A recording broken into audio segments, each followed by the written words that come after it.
979 istri di Banyuasin gugat cerai suaminya, salah satunya karena judol.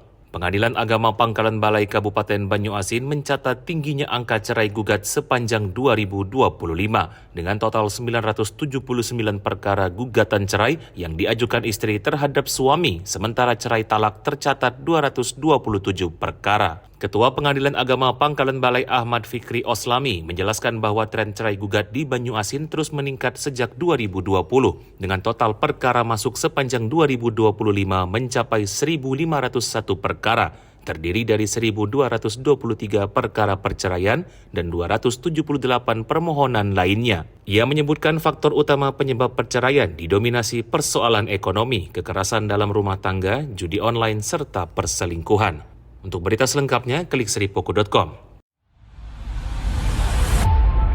Saksikan Saksi Kata hanya di YouTube Seripoku TV.